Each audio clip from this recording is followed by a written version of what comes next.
Pelatih Timnas U20 Indonesia, Shin Tae-yong, resmi merilis 29 pemain yang dipanggil ke TC di Jakarta dan Korea Selatan sebagai persiapan jelang Piala Dunia U20 2023. TC ini nantinya akan digelar di tanggal 20 Maret dan mereka akan terbang menuju Korsel pada awal April. Pada TC ini Shin Tae-yong memanggil 8 nama baru ke skuad Garuda Nusantara. Menariknya, posisi lini serang dan gelandang mendapatkan tambahan nama baru yang cukup banyak yakni 3 pemain. Sementara di sektor pertahanan pelatih asal Korea Selatan ini cukup percaya diri dan hanya menambah 2 pemain. Namun, secara keseluruhan kerangka tim di Piala Asia U20 2023 masih bertahan. Pada lini depan ada 3 pemain baru yang dipanggil. Mereka adalah Arhan Kaka, Victor Detan, dan Rafael Struijk. Arhan sebenarnya bukan nama yang benar-benar baru karena dia sempat masuk dalam daftar 30 pemain yang dipanggil pada TC Timnas U20 Indonesia untuk persiapan Piala Asia U20 2023. Sama dengan. Namun, nama pemain jebolan Timnas U16 Indonesia tidak masuk dalam daftar final dalam turnamen tersebut. Victor menjadi winger baru yang mendapatkan panggilan selanjutnya. Pemain keturunan Indonesia-Kanada ini merupakan jebolan Akademi PSM. Dia juga masuk dalam TC bersama Timnas U16 Indonesia asuhan Bima Sakti.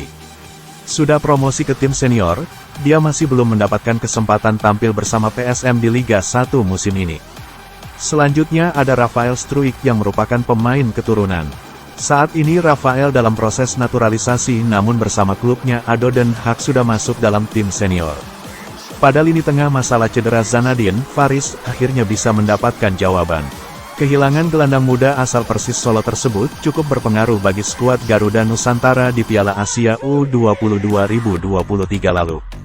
Sementara, 3 pemain dipanggil sekaligus oleh Shin Tae-yong. Mereka adalah Marcelino Ferdinand, Ivar Jenner, dan Made Tito.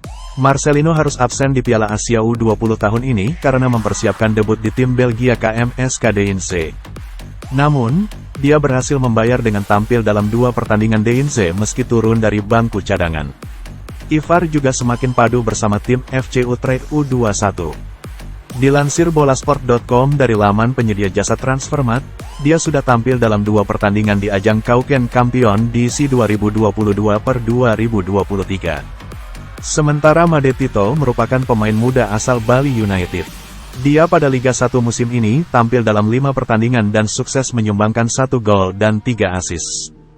Beralih ke lini pertahanan, Justin Hubner dan Kadek Arel jadi nama baru yang mendapatkan panggilan. Menariknya, pemanggilan Justin seolah bertujuan untuk menjawab rumor yang beredar. Pasalnya, dia dikabarkan masuk dalam skuad Timnas U20 Belanda dan akan menggelar laga uji coba melawan Prancis. Bersama Wolverhampton Wanderers U21, penampilannya juga semakin matang.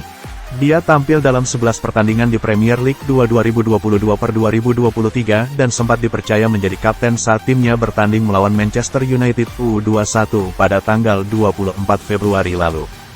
Nama selanjutnya yakni Kadek Arel juga mulai mendapatkan tempat di Bali United.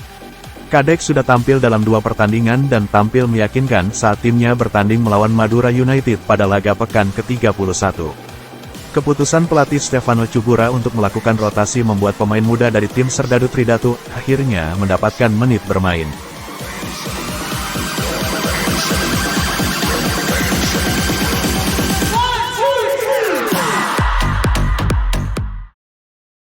Terima kasih sudah nonton, jangan lupa like, subscribe, dan share ya!